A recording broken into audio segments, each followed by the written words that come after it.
दिल्ली के अशोका रोड पर एक इमारत से उठते धुएं और जलने की गंध ने पुलिस को सतर्क कर दिया। क्या ये एक महज दुर्घटना थी या कुछ बड़ा और खौफनाक?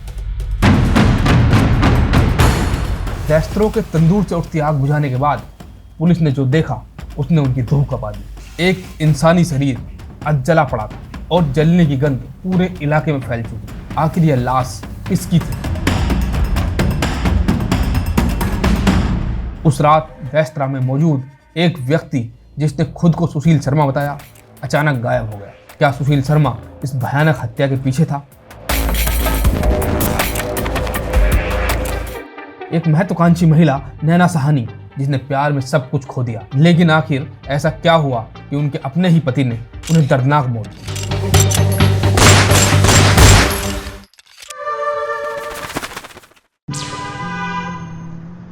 दिल्ली की एक गर्म और उमस भरी रात 2 जुलाई 1995। जैसे जैसे रात गहराई, शहर के लोग सोने की तैयारी कर रहे थे। कनॉट पैलेस पुलिस स्टेशन के कांस्टेबल अब्दुल नजीर कुंजू और होमगार्ड चंद्रपाल अपनी नियमित रात्रि गश्त पर निकले। सब कुछ सामान्य लग रहा था जब उनकी नजर अशोका रोड पर एक इमारत से उठते हुए गहरे धुएं पर पड़ी। उत्सुकता और सतर्कता के साथ वे वहां पहुंचे। वह एक प्रसिद्ध रेस्तरां था, बगिया बारबेक्यू, जो उस समय बंद होना चाहिए था, लेकिन अंदर से तीखी गंध और धुआं माहौल को संदिग्ध बना रहा। रेस्तरां के गेट पर तैनात गार्ड से पूछताछ करने पर एक व्यक्ति बाहर आया। उसने अपना परिचय सुशील शर्मा के नाम से दिया और कहा, यहाँ सिर्फ कुछ कागज और पुराने सामान जला रहे हैं, चिंता की कोई बात नहीं। कुंजू और चंद्रपाल को जवाब पर भरोसा तो नहीं हुआ, लेकिन उन्होंने गश्त जारी रखी। कुछ ही मिनट बाद जैसे ही वे पास की गली में पहुंचे, घबराई हुई चीख सुनाई दी, आग लग गई, आग लग गई। भागकर वापस रेस्तरां पहुंचे तो देखा आग की लपटें अब तक बाहर आ चुकी थी। अंदर जाने की कोशिश की गई, लेकिन मुख्य दरवाजा अंदर से बंद था। गार्ड की मदद से दीवार फांदकर अंदर झांकने पर एक डरावना दृश्य सामने आया। रेस्तरां के पिछले हिस्से में तंदूर के पास 2 लोग खड़े थे। एक था रेस्तरां का मैनेजर केशव और दूसरा वही व्यक्ति जिसने खुद को सुशील शर्मा बताया। दोनों तंदूर की आग को हवा देकर तेज कर रहे थे। कुंजू ने वहीं से आवाज लगाई, यहाँ क्या चल रहा है? सुशील ने बड़े आत्मविश्वास से जवाब दिया, हम पार्टी के कुछ दस्तावेज जला रहे हैं। यह राजनीतिक मामला है, बेहतर होगा कि आप यहाँ से चले। कुंजू को मांस जलने की गंध ने वहीं पर रोक लिया। यह गंध कुछ और ही कहानी बयां करती। उसने अंदर घुसकर तंदूर की आग बुझाई। आग बुझते ही जो सामने आया, उसने वहां खड़े हर शख्स को हिलाया। तंदूर के अंदर एक इंसानी शरीर अध जला पड़ा था।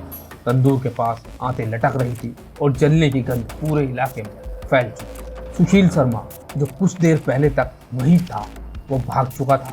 पुलिस ने तुरंत केशव को गिरफ्तार कर लिया। केशव से पुलिस ने जब पूछताछ की तो उसने बताया कि जिसे तंदूर में जलाया गया है वह सुशील की पत्नी नैना है।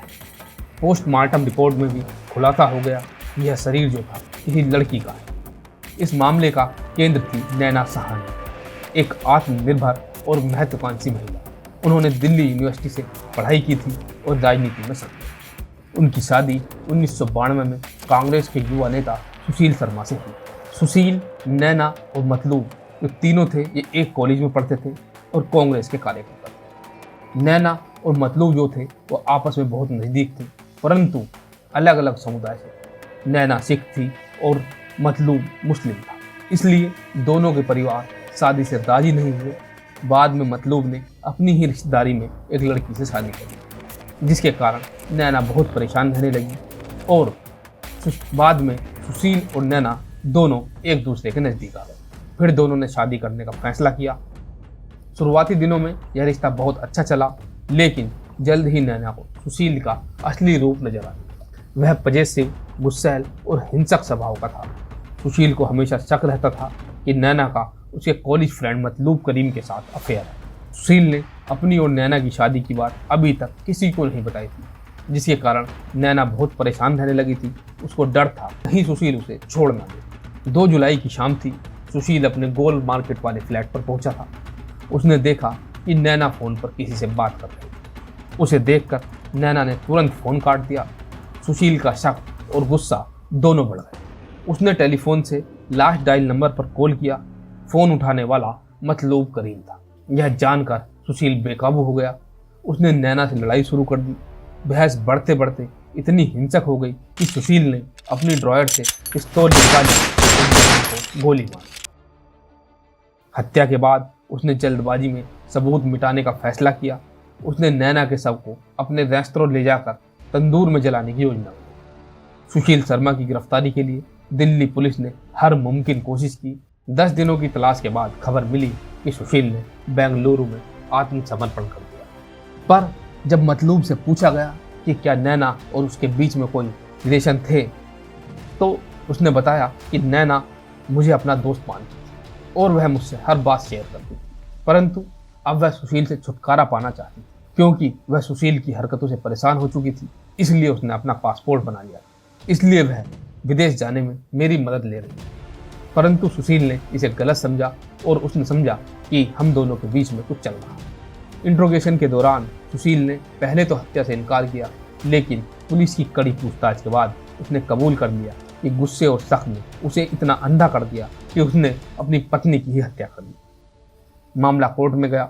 फोरेंसिक सबूत, गवाहों के बयान और पुलिस की रिपोर्ट ने सुशील को दोषी साबित कर दिया। 2003 में कोर्ट ने उसे मौत की सजा सुनाई, लेकिन 2013 में सुप्रीम कोर्ट ने उसकी सजा को आजीवन कारावास में बदल दिया। तिहाड़ जेल में रहते हुए सुशील ने अच्छे आचरण के आधार पर समय से पहले ही रिहाई के लिए अर्जी दी, जिसे स्वीकार कर लिया गया। सुशील की जेल की सजा और अच्छे व्यवहार के चलते उसे 23 साल की कैद के बाद 2018 में रिहा कर दिया गया। यह घटना एक कड़वा सबक है कि रिश्तों में शक और हिंसा को जगह नहीं देनी चाहिए। अगर आपको यह कहानी दिलचस्प लगी हो तो इसे लाइक करें, शेयर करें और हमारे चैनल को सब्सक्राइब करें। अगले एपिसोड में एक और सच्ची घटना लेकर फिर मिलेंगे।